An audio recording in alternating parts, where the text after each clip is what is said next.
First காளான் எப்படி clean பண்ணணுன்னு பார்க்கலாம். நான் 200 கிராம் அளவு உள்ள காளான் எடுத்துருக்கிறேன். எப்போ காளான் வாங்குறதா இருந்தாலும் எக்ஸ்பைரி டேட் செக் பண்ணி வாங்கிக்கோங்க. ஃபஸ்ட்டு ஒரு நார்மலான வாட்டரில் காளானை வாஷ் பண்ணி எடுத்துக்கோங்க. நல்லா ஃப்ரெஷ் காளானாக இருந்துச்சுன்னா உங்களுக்கு கை வச்சு தேய்ச்சாலே போதுமானது. இது ஒரு 2 டேஸ் ஆனதுனால நான் இது மாவு யூஸ் பண்ணி க்ளீன் பண்ணியிருக்கேன். எனக்கு அந்த நார்மலாக ரப் பண்ணுறப்போ அதுக்கு போகலை.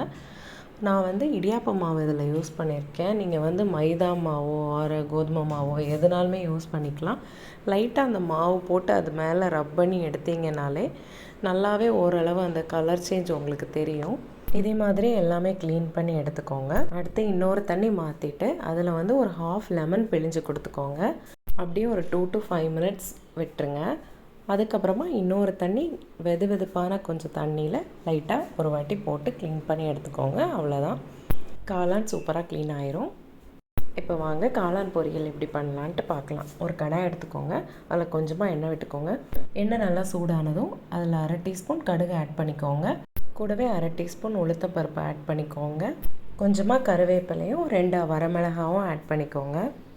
லைட்டாக வதக்கி விட்டுக்கோங்க. இது கூடவே ஒரு மீடியம் சைஸ் பெரிய வெங்காயம் ஆட் பண்ணிக்கோங்க. வெங்காயம் நல்லா கண்ணாடி பதம் வர வரைக்கும் நல்லா வதக்கி எடுத்துக்கோங்க. கூடவே ஒரு 1/4 டீஸ்பூன் இஞ்சி பூண்டு விழுது ஆட் பண்ணிக்கோங்க. நான் 200 கிராம் காளான் எடுத்தனால கம்மியாக தான் ஆட் பண்ணியிருக்கேன். இஞ்சி பூண்டு பேஸ்ட்டோட பச்சை வாசனை போகிற வரை வதக்கிக்கோங்க. நான் இதுக்கு ஒரு பாதி தக்காளி ஆட் பண்ணியிருக்கேன். தக்காளி நல்லா மசிஞ்சு வர வரைக்கும் நல்லா வதக்கி எடுத்துக்கோங்க. நான் ஃபஸ்ட்டு உப்பு ஆட் பண்ண மறந்துட்டேன், இப்போ ஆட் பண்ணிக்கிறேன். உப்பு ஆட் பண்ண அப்புறமா கட் பண்ணி வச்சுருந்த காளான் ஆட் பண்ணிக்கோங்க. நல்லா ஒரு 2 மினிட்ஸ் கிளறி விட்டுக்கோங்க. இப்போவே காளான் நல்லா தண்ணி விட ஆரம்பிச்சிடுச்சு, அப்படியே பாதியாக சுருங்கிடுச்சு. இந்த டைம் கொஞ்சம் நேரம் மூடி வச்சு நல்லா வேக விடுங்க. ஒரு 5 மினிட்ஸ் கழிச்சு பார்த்தீங்கன்னா காளான் நல்லா கொதி வந்துடுச்சு. இந்த ஸ்டேஜில் நம்ம மசாலாஸ்லாம் ஆட் பண்ணிக்கலாம். 1/4 டீஸ்பூன் மஞ்சள் தூள், 1/4 டீஸ்பூன் மிளகாய்த்தூள். நான் காஷ்மீரி மிளகாய்த்தூள் ஆட் பண்ணியிருக்கிறதுனால 1/2 டீஸ்பூன் ஆட் பண்ணியிருக்கேன். நீங்கள் தனி மிளகாய்த்தூள்னால் 1/4 டீஸ்பூன் ஆட் பண்ணால் போதும். 1/4 டீஸ்பூன் தனியாத்தூள், 1/4 டீஸ்பூன் கரம் மசாலா ஆட் பண்ணிக்கோங்க.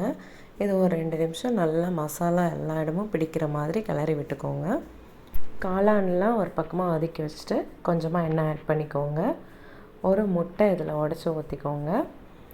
இது முட்டை கம்ப்ளீட்டாகவே ஆப்ஷனல் தான். உங்களுக்கு வேண்டானா இந்த ஸ்டெப்போடே ஸ்டாப் பண்ணிக்கோங்க. இதுவுமே பொரியல் நல்லா தான் இருக்கும். உங்களுக்கு சப்போஸ் காளான் கம்மியாக இருக்குது, ஃபேமிலியில் நிறைய பேர் மெம்பர்ஸ் ஜாஸ்தி, கொஞ்சம் ஜாஸ்தியாக பொரியல் வேணும் அப்படின்னா 1லேருந்து 2 முட்டை உடச்சி ஊற்றிக்கோங்க. அதுவுமே கொஞ்சம் குவான்டிட்டி நிறையா வரும், டேஸ்ட்டாகவும் இருக்கும்.